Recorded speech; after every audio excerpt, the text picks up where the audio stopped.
అయితే ఒక చిన్న స్టేట్మెంట్ వేస్తాను, వినండి. రాజుగారిగా పొలిమేరలో పరిశీలన చేయటం అనేది ఆయన బాధ్యత, ఆయన పని. ఎప్పుడైతే చెయ్యాల్సిన పని చెయ్యమో, జాగ్రత్త వినండి మాట, ఇది మీ జీవితాంతం గుర్తుపెట్టుకోవాలి. ఎప్పుడైతే చెయ్యాల్సిన పని చెయ్యమో, చెయ్యకూడని పని చేయటం మొదలు పెడతాం. ఖాళీగా కూర్చోం మనం, హోంవర్క్ చేయరా, చేయకుండా ఖాళీ కూర్చోడాడు, ఇంకేదో ఏదో పని చేస్తూ ఉంటాడు. ఇది పరిస్థితి అన్నమాట. రాజుగారు దావీదు పొలిమేరలు పరిశీలన చేయడానికి వెళ్ళాల్సింది వెళ్ళలా. మనోడు ఇంట్లో కూర్చొని ఉన్నాడు. రాజుగారు సాయంత్రం అయింది, మేడ మీద తిరుగుతూ ఉంటే అంత దూరంలో ఒక అమ్మాయి స్నానం చేస్తుంది. ఆ స్నానం చేస్తున్న అమ్మాయిని చూసి ఏం చేసి ఉండాల్సింది, అరే ఎవరో అమ్మాయి స్నానం చేస్తుంది అని పక్కకి వెళ్ళిపోయి ఉండాలి. తొలిచూపు పొరపాటు కాదు, తొలిచూపు పాపం కాదు, అది పొరపాటు, తొలిచూపు. కానీ ఆ చూపుని కొనసాగించాలి, ఆ చూపుని ఆలోచనలోకి తెచ్చుకోవాలి అనుకోవటం పాపం. అక్కడ మొదలైంది పాపం, అప్పుడే చేశాడు పాపం అని. ఆ అమ్మాయిని చూస్తూ ఉండిపోయాడు. దావీదు ఏమి యవ్వనస్తుడేం కాదు. ఇది జరిగే సమయానికి దావీదు వయసు 53-54 సంవత్సరాలు ఉంటాయి. ఆ వయసులో ఉన్నప్పుడు ఆ అమ్మాయిని చూశాడు, కోరిక పుట్టింది, ఊహల్లో పాపం చేశాడు. అప్పుడే కిందకి వెళ్ళాడు, ఆ అమ్మాయిని తెప్పించుకున్నాడు. ఆ అమ్మాయిని రేపేం చేయలేదు, ఎందుకంటే ఆ అమ్మాయి రాజుగారి దగ్గర ఉండేది కదా, వ్యతిరేకించుండదు. ఆ అమ్మాయి పడుకోమంటే పడుకొని ఉంటుంది. కానీ ఆయన మానసికంగా రేప్ చేశాడు. మానసికంగా అంటే ఏంటి, ఆమెకి ఇష్టం లేదు, ఆమె అలాగే పడుకుంది, ఆ అమ్మాయిని పాడు చేశాడు. ఇది 11-12 అధ్యాయాలు 2వ సమూయేలు గ్రంథంలో ఉంటుంది. ఇంటికి వెళ్ళిన తర్వాత చూడండి, మీకు కథలాగా చెప్తున్నాను నేను, అందరికీ అర్థం అవడానికి అంతే. అయిపోయిన తర్వాత అక్కడ ఉన్నటువంటి ఒక మాట ఏంటంటే, ఆ అమ్మాయిని ఇవాడికి వెళ్ళి బాత్రూంలో స్నానం చేసి ఇంటికి వెళ్ళు అంటాడు. ఎందుకన్నాడు ఆ మాట, స్నానం చేసి ఇంటికి వెళ్ళు అని? ఆ మాట బైబిల్లో ఎందుకు రాయాల్సి వచ్చింది? కొంచెం ఆలోచిస్తే ఏమని అర్థమైందంటే, ఆయన శుభ్రత గురించి స్నానం చేసి వెళ్ళమనలా. యూదులకి ఒక అలవాటు ఉంది. ఏంటి అలవాటు అంటే, నాకు పాపం పోయింది అంటానికి నీళ్లు ఉపయోగిస్తారు. మన భారతీయులు గంగలో మునిగితే పాపం ఏ విధంగా పోయిందని నమ్మకం ఉన్నదో, ఆ విధంగా నీళ్లతో కడుక్కుంటే కనుక పాపం పోతుంది అనేది వాళ్ళకు ఉన్నటువంటి ఒక నమ్మకం. సో దావీదు ఆ అమ్మాయిని, నువ్వు స్నానం చేయి, నువ్వు స్నానం చేస్తే నువ్వు నాతో చేసిన పాపాన్ని కడుక్కుపోద్ది, నేను కూడా స్నానం చేస్తా, పాపం పోద్ది, స్నానంతో పాపం పోగొట్టేయచ్చు అని అనుకున్నాడు. కాబట్టి నువ్వు వెళ్ళి స్నానం చేసిరా, తుడిపేద్దాం అని అనుకున్నాడు.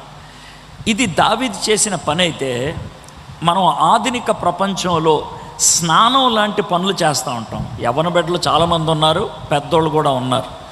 మీరు చేసే స్నానం ఏంటో మీకు చెప్తాను నేను, ఓకే? చాలా సింపుల్గా, కొంతమందితో మీరు చాట్ చేయకూడదని మీకు కూడా తెలుసు, కొంతమందితో మీరు చాట్ చేయకూడదని మీకు తెలుసు, మీకు తెలియదని కాదు, అయితే మీరు చాట్ చేస్తారు.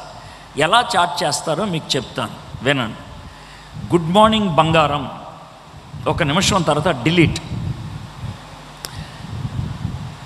ఆ తర్వాత అవతల నుంచి గుడ్ మార్నింగ్, దాన్ని చదివి వెంటనే డిలీట్. నేను బాగున్నాను బంగారం, డిలీట్. ఒక నిమిషం తర్వాత అవతల నుంచి నేను కూడా బాగున్నాను, డిలీట్. ఈరోజు సాయంత్రం మనం మాల్లో కలుసుకుందామా, ఒక నిమిషం తర్వాత డిలీట్. ఇప్పుడు మీకు అర్థమైపోయిన ఉంటుంది కదా, డిలీట్ నొక్కేస్తే ప్రపంచంలో ఎవరికీ తెలియదు. దావీదు కూడా అలాగే అనుకున్నాడు, స్నానం చేసేస్తే పని అయిపోతుంది, డిలీట్ నొక్కేస్తే పని అయిపోతుంది. మీలో కొంతమంది అలాంటోళ్ళు ఉన్నారు, అలాంటోళ్ళు డిలీట్ నొక్కేటువంటి వాళ్ళు. అంటే మీరు అవిశ్వాసాలని నేనేమంటలేదు, దావీదు ఈ విధంగా పనిచేసినప్పుడు అవిశ్వాసం కాదు. అప్పటికే చాలా కీర్తనలు రాశాడు ఆయన, అప్పటికే దేవుని యొక్క హృదయానుసారుడనే బిరుదు కూడా ఉంది. కానీ ఇలాంటి నీచమైనటువంటి పనికి ఆయన ఒడిగట్టాడు. ఎందుకు ఏంటి తర్వాత ఆలోచిద్దాం, కానీ ఆ పరిస్థితికి అయితే వచ్చింది. ఇంకొంతమంది ఉంటారు, ఇంకా కొంచెం స్థాయి పెరుగుద్ది. ఎలా అంటే బ్లూ ఫిల్మ్స్ అంటారు, చూడకూడనటువంటి అశ్లీల చిత్రాలు చూస్తారు, రాత్రులు చూస్తారు. ఎవరు లేనప్పుడు గదిలో తలుపులు వేసుకొని చూస్తారు. అయిపోయిన తర్వాత సిస్టమ్ సెట్టింగ్స్లోకి వెళ్తారు. వెళ్ళి అక్కడ డిలీట్ నొక్కుతారు, హిస్టరీ ఎవరికీ తెలియకుండా. ఏమనుకుంటారు తెలుసా? నేను చేసేది ఎవరికీ తెలియదు అనుకుంటారు. చిన్నప్పుడు అమ్మ లడ్డూలు చేసి అక్కడ పెట్టి, ఈ లడ్డూలు ఇప్పుడు తినొద్దు, రేపు తినాలంటే అమ్మ స్నానంకి వెళ్ళొచ్చే లోపల లడ్డూ తిని మూతు తుడిచేసుకొని ఎవరికీ తెలీదు అని చిన్నపిల్లోడు అనుకుంటే, మీరు చాట్ చేసి డిలీట్ చేసి ఎవరికీ తెలియదు అని మీరు అనుకుంటే, చూడకూడని అశ్లీల చిత్రాలు చూసి హిస్టరీని డిలీట్ చేసి ఎవరికీ తెలియదు అని అనుకుంటే, దావీదు కూడా అలాగే అనుకున్నాడు. అయిపోయింది. 3 నెలలు అయింది. 3 నెలలు అయిన తర్వాత ఆ అమ్మాయి వచ్చి నేను గర్భవతిని అని అన్నది. దావీదు వెంటనే అడిగిన ప్రశ్న ఏంటంటే, మీ ఆయన ఎక్కడ ఉన్నాడు అని. సరే, ఆయన 4 నెలల క్రితం యుద్ధానికి వెళ్ళాడు. అయ్యో సరే, ఆయన డీటెయిల్స్ నాకు పంపి, నువ్వేం టెన్షన్ పడకు, వెళ్ళు అని పంపించేశాడు. ఇప్పుడు పాపాన్ని కవర్ చేయడానికి ఆయన చేసేటువంటి పనులు. అతన్ని పిలిపించాడు. మీ ఆవిడకి బెంగగా ఉందంటయా, వెళ్ళు మీ ఆవిడతో కొన్ని రోజులు ఉండు అని అంటే, అతను అంటాడు, రాజుగారు సైనికులు యుద్ధం చేస్తున్నటువంటి టైంలో నా భార్యతో నేను ఎలా పడుకుంటానండి, పాపం కదా అని అన్నాడు. ఆ మాట దావీదు గుచ్చుకోవాలి. ఎందుకు గుచ్చుకోవాలి? సైనికుడు సొంత భార్యతో పడుకోవడానికి భయపడుతున్నాడు. నేను రాజుని, పక్కింటి భార్యతో పడుకున్నాను, ఎంత ఘోరం అని అనిపించాలి. కానీ అనిపించలేదు దావీదుకి. గుర్తుపెట్టుకోండి, నువ్వు మంచి విశ్వాస అయి ఉండొచ్చు, ప్రసంగాలు చేసే వ్యక్తివి కూడా అయి ఉండొచ్చు, కమిటీల్లో కూడా ఉండి ఉండొచ్చు. దేవునికి కాస్తంత దూరం అయిపోతే వాక్యం ఏది కూడా పనిచేయటం మొదలు పెట్టదు. వాక్యం పనిచేయదు. ఇక్కడ కూడా దావీదు పరిస్థితి అదే. అలాంటి మాట కూడా దావీదు మీద ఎలాంటి ప్రభావం చూపించలేదు. దావీదు మొండిగా ఉండిపోయాడు. దావీదు ఏం చేశాడు? అతన్ని కూర్చోపెట్టి, మన భాషలో చెప్పాలంటే ఇది మన భాష, అప్పుడు జరిగిందని కాదు, అప్పుడు జరిగింది వేరే. అప్పుడు ద్రాక్షారసం తాగిపిచ్చాడు. మన భాషలో చెప్పాలంటే పెగ్గు మీద పెగ్గు, పెగ్గు మీద పెగ్గు మందు కొట్టిచ్చేశాడు. బాగా మందు కొట్టిన తర్వాత, ఎల్రా నీ భార్యతో పడుకోరా అని అంటే, మందు కొట్టినోడు చెప్పాడు, వెళ్ళను సార్ నా భార్యతో పడుకోను అని. దావీదుకి అప్పుడైనా బాగా దెబ్బ తగిలి ఉండాలి. ఇటు తాగితేనే వెళ్ళలేదు, నేను తాగకుండానే వెళ్ళిపోయాను, నేను ఎంత నీచుణ్ణి అని అనుకోవాలి. కానీ అప్పుడు పనిచేసినట్లు మనకేం అనిపించదు. సరే, ఏం చేయాలో అర్థం కాక వాడికే చిట్టి ఇచ్చి పంపించేశాడు. నువ్వు సైనిక అధికారికి ఇవ్వని. ఏమని పెట్టాడు? నువ్వు ఫ్రంట్లో పెట్టి ఇతన్ని ఎన్కౌంటర్లో లేపిచ్చే అనేసి. చచ్చిపోయాడు అతను. దావీదు దాన్ని ఆసరాగా తీసుకొని, బెత్షెబా భర్త చచ్చిపోయాడు యుద్ధంలో. ఆయన గొప్ప దేశభక్తి కలిగినటువంటి వాడు. మరి ఈమె తల్లి కాబోతుంది, ఈ కడుపులో ఉన్న బిడ్డకి తండ్రి ఎవరవుతారు? నేను అవుతానులే అని ప్రజల ముందు, అబ్బా ఎంత గొప్పోడు రా దావీదు అని అనిపించుకోవడానికి దండలు వేయించేసుకున్నాడు. అయిపోయింది, ఎవరికీ తెలియదు అని అనుకున్నాడు. కొన్ని రోజుల దాకా అలాగే గడిపేస్తున్నాడు. సింహాసనం మీద కూర్చున్నాడు, రాజ టీవీని ప్రదర్శిస్తున్నారు. ఏమాత్రం అనుమానం లేకుండా చక్కగా ఉన్నది.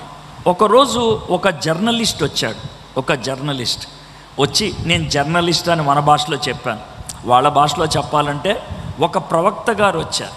ఒక ప్రవక్త గారు వచ్చి, రాజుగారు మీతో కొన్ని విషయాలు మాట్లాడాలి అని అన్నాడు. అందరినీ పంపించేశాడు, కూర్చోపెట్టాడు. ఆయన భాషలో చెప్పాలంటే కథలు చెప్పడం మొదలుపెట్టాడు. కానీ మన భాషలో చెప్పాలంటే, రాజుగారు నేను ఈ మధ్యన ఒక సోషల్ మీడియా గ్రూప్లో జాయిన్ అయ్యాను. అదేంట్రా? ఏమి లేదు సార్, ఆ గ్రూప్లో వీడియోలు పంచుకుంటాం, విషయాలు పంచుకుంటాం అంటే బాగుంది.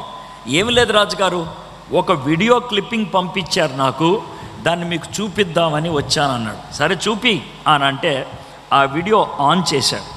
ఇది మన భాషలో. అప్పుడు వీడియోలు ఉన్నాయా, సోషల్ గ్రూప్ ఉందా అనొద్దు, మీకు అర్థం అవ్వడానికి మీ భాషలోకి తర్జుమా చేశాను నేను. అర్థమైందా? సరే, వీడియో నొక్కాడు, చూస్తూ ఉన్నాడు. 3-4 సెకండ్లు అయ్యేటప్పటికి దావీదు గుండె ఆగిపోయింది. రేయ్ ఈ వీడియో ఎక్కడదరా సార్, చూడండి సార్ చివరి దాకా. రేయ్ దాన్ని ఆపేరా, ఎవడరా నా బెడ్రూమ్లో కెమెరా పెట్టింది సార్, చివరి దాకా చూడండి సార్. సార్ చూడండి సార్, నేను చూడను, ఎవర్రా ఇది పెట్టింది, ఎవర్రా సార్? సోషల్ మీడియాలో మా గ్రూప్ అడ్మిన్ దేవుడు సార్, దేవుడు పంపించాడు ఈ వీడియో. దేవుడు ఎందుకు పంపించాడో కూడా చెప్తాను సార్ మీకు. దేవుడు ఏమన్నాడంటే మీకు ఒకసారి చూపించమన్నాడు సార్. మీరు చూపించిన తర్వాత దీన్ని ట్రోలింగ్ చేయమన్నాడు. ట్రోలింగ్ అంటే ఏంట్రా? ఏం లేదు సార్, అందరికీ అందేటట్లు చేయటం. ఏంటి? నేను చేసినటువంటి దుష్కార్యం అందరికీ అందేటట్లు చేయమని చెప్పాడు ఆ దేవుడు. ఏమో సార్ చెప్పమన్నారు సార్, మీతో చెప్తున్నాను. అప్పుడు భయం వేసింది దావీదుకి. మనలో చాలామంది దావీదు టైప్ ఉంటారు. ఏంటో చెప్తాను. పాపం చేసినప్పుడు భయం ఏదు, పాపం చేసినప్పుడు భయం ఏదు. పాపం బయట పడుతుందంటే భయం వేస్తుంది. పాపం చేసినప్పుడు గుండెలో గుబులు అనిపించదు. దాన్ని అందరికీ తెలిసిపోతుందంటే గుండెలో గుబులు అనిపిస్తుంది. ఇవి మీకు చెప్తా ఉన్నప్పుడు మీరు సీటుకి గట్టిగా అతుక్కొని కూర్చుంటారు, నాకు తెలుసు. బిగుసుకొని కూర్చుంటారు, నాకు తెలుసు. ఇది జరగాలన్నదే నా ఉద్దేశం. పొద్దున్నుంచి దీనికోసం ప్రిపేర్ చేసుకుంటూ వచ్చాను నేను. ఎందుకంటే దీన్ని ఫైనల్ బ్లో అంటారు. దీంతో మీ దిమ్మ తిరగాల. అయితే మీ జీవితమైనా బాగుపడాలా, లేకపోతే నాశనానికి మీరే సంతకం పెట్టుకొని వెళ్ళిపోవాలా. ఈ రెండిట్లో ఏదో ఒకటి జరగాల. మీరు విశ్వాసులు కాదని నేను అంటలేదు. నేను మాట్లాడుతుంది దావీదు గురించి, దేవుని యొక్క హృదయానుసారుడు. ఆయన జీవితంలో జరిగిన సన్నివేశం మీతో చెప్తున్నాను. దావీదు రాజయ్యుండు కూడా తనకి భయం కలిగితే చెయ్యకూడని పని ఒకటి చేశాడు. నాతాన్ అనే జర్నలిస్ట్ అక్కడ ఉంటే ఆయన కాళ్ళ మీద పడిపోయాడు. ఆయన కాళ్ళు వెనక్కి లాగి, ఏయ్ నువ్వు రాజువి, నా కాళ్ళ మీద పడితే ఏమవుతుంది? నువ్వు నా కాళ్ళ మీద ఎందుకు పడుతున్నావు? భయం వేస్తే ఎక్కడ దాకానే వెళ్తాం. పచ్చి భాషలో చెప్పాలంటే ఎవడ కాళ్ళైనా పట్టుకుంటాం. తెలుగు భాషలో ఉపయోగించకూడని దరిద్రమైన పదం ఎవడ సంకైనా నాకుతాం మనం. ఎందుకో తెలుసా? భయం. భయం గుప్పెట్లోకి వెళ్ళినప్పుడు తప్పించుకోవడానికి ఏం చేయాలో మనకు తెలియదు. ఆ పరిస్థితుల్లో కాళ్ళ మీద పడిపోతే, నా కాళ్ళ మీద పడితే ఏమవుదు? ఆ దేవుణ్ణి అడుగు, ఆయన కృప చూపించి నిన్ను క్షమిస్తే సరి అనంటే, ఆ పరిస్థితుల్లో ఉక్రోషంతో, ఆవేదనతో, భయంతో, బాధతో ఒక కీర్తన రాశాడు. ఒక కీర్తన. ఆ కీర్తనే 51వ కీర్తన. ఒకసారి తీయండి. 51వ కీర్తన, 51వ కీర్తన ఒకసారి తీయండి. 51 కావాలని తీపిస్తున్నాను. 51వ కీర్తన, కీర్తన 51వ కీర్తన తీయండి. 51వ కీర్తన పైన చూడండి, చిన్న అక్షరాలు కొన్ని ఉంటాయి. దావీదు బెత్షెబాది యొద్దకు వెళ్ళిన తర్వాత నాతానను ప్రవక్తను అతని యొద్దకు వచ్చినప్పుడు అతడు రచించిన కీర్తన. ఇది నేపథ్యం. మీకు అర్థమైంది కదా? నేపథ్యం. ఆ నేపథ్యంలో రాసినటువంటి కీర్తన ఇది. ఆ టైంలో ఆయన పాపాన్ని ఒప్పుకున్నాడు. ఆ టైంలో తనకున్నటువంటి ద్వంద్వ జీవితం గురించి ఒప్పుకున్నాడు. సింహాసనం మీద కూర్చున్నాను, కానీ నా కళ్ళ ముందు ఎప్పుడు నా పాపమే కనబడుతుంది. సింహాసనం మీద కూర్చున్నాను, చాలామంది గాయకులు పాటలు పాడుతున్నారు, కానీ నా చెవుల్లో మాత్రం పాపమే రింగు రింగుమంటుంది. ఆయన కీర్తనలో రాసిన మాటలు అవి, నా సొంత మాటలేం కాదు. మీలో కొంతమంది చర్చిలోకి వచ్చి కూర్చున్నారు. అద్భుతమైనటువంటి సంగీతము, ఆరాధన ఇక్కడ ఉన్నది. ఆ ఆరాధన మీలో కొంతమంది హృదయపూర్వకంగా చెయ్యలేకపోతున్నారు. నాకు తెలుసు, నాకు తెలుసు, నాకు తెలుసు. కొంతమంది కేవలం పెదాలు మాత్రం కదుపుతున్నారు. నాకు తెలుసు. కొంతమంది కేవలం సంగీతాన్ని ఆనందిస్తున్నారు, అంతే. దాంట్లో ఉన్నటువంటి విషయంలోకి వెళ్ళలేకపోతున్నారు. ఎందుకనంటే మీ హృదయము మీకు తెలుసు. మీ హృదయం మీకు తెలుసు. మీ లోనున్నటువంటి భయం, బాధ మీకు తెలుసు. దావీదు వాటిని ఒప్పుకున్నాడు. చూద్దాం, చూడండి 3వ వచనం. నా దోషము పోవునట్లు నన్ను బాగుగా కడుగము, నా అతిక్రమము నాకు తెలిసే ఉన్నది, నా పాపం ఎల్లప్పుడు నా ఎదుట ఉన్నది. ఎంత క్లియర్గా తను తాను చేసిన పాపాన్ని ఒప్పుకుంటున్నాడో చూడండి. ఇవన్నీ చేసిన తర్వాత ఆయన 13వ వచనంకి వస్తున్నాడు. ప్రభా నన్ను క్షమించు, నువ్వు నాకున్నటువంటి ఈ దోషాలన్నీ తీసేయి. అప్పుడు ఏం చేస్తాడంట? 13వ వచనం. అప్పుడు అతిక్రమము చేయువారికి నీ త్రోవలను బోధించెదను, పాపులను నీ తట్టు తిరుగుదురు.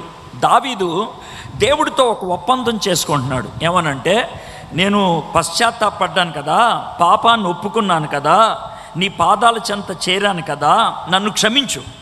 నాలో ఉన్నటువంటి ఆ గిలి, అపరాధ భావం, పాపం మళ్ళీ మళ్ళీ గుర్తొచ్చి బరువెక్కే హృదయం తేలిక చేసాయి.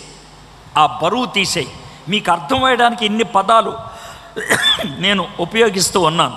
నా గుండెల్లో బరువుగా ఉన్నది, నా పాపం ఎప్పుడు నాకు కనబడుతుంది, నేను చేసినటువంటి పాపం నా చెవుల్లో వినబడుతూ ఉన్నది. ఇది పోవాలి, వీటన్నిటి నుంచి నాకు విడుదల కలిగితే నాకు విడుదల కలిగితే అప్పుడు అతిక్రమము చేయవారికి నీ త్రోవలు బోధించదు. నేను మౌనంగా ఉండను. నేను ఈ లోకములో చెడ్డ జీవితం జీవించే వాళ్ళ దగ్గరికి వెళ్ళి బోధిస్తాను. ఏం బోధిస్తాను? పాపులు నీ తట్టు తిరగాలని నేను బోధిస్తాను. నీ తట్టు తిరగాలని. దావీదు ఒక ఒప్పందం చేసుకున్నాడు దేవుడితో, ప్రభా ఇది జరిగిస్తాను అని. ఆ ఒప్పందం ప్రకారం దావీదు పాపాన్ని ఒప్పుకున్నాక, పాపం నుంచి విడుదల పొందిన తర్వాత, దేవుడు క్షమించాడు అనేటువంటి నిశ్చయత కలిగిన తర్వాత, బహుశా కొన్ని నెలల తర్వాత 32వ కీర్తన రాశాడు. ఇప్పుడు రండి 32వ కీర్తనకి. 51వ కీర్తన పశ్చాత్తాపంతో రాశాడు. 32వ కీర్తన నాకు పశ్చాత్తాపం దొరికింది అని రాశాడు. 51వ కీర్తన దుఃఖంతో రాశాడు. 32వ కీర్తన ధైర్యంగా రాస్తున్నాడు. 51వ కీర్తన ఆయన నాకు దేవుడు క్షమాపణ ఇవ్వాలి అని రాశాడు. 32వ కీర్తన నాకు క్షమాపణ దొరికింది అని రాస్తున్నాడు. అదేమో కన్ఫెషన్, ఇదేమో సెలబ్రేషన్. ఇది 32వ కీర్తన. ఈ 32వ కీర్తనకి పైన టైటిల్ ఇచ్చాడు, దావీదు కీర్తన దైవ ధ్యానం అని. మీలో ఎవరన్నా ఇంగ్లీష్ బైబిల్ తీసుకొస్తే కనుక ఆ దైవ ధ్యానం అనే దగ్గర ఉండేటువంటి హిబ్రూ పదానికి అర్థం ఏంటి అని అంటే కనుక పాట రూపంలో ఉన్నటువంటి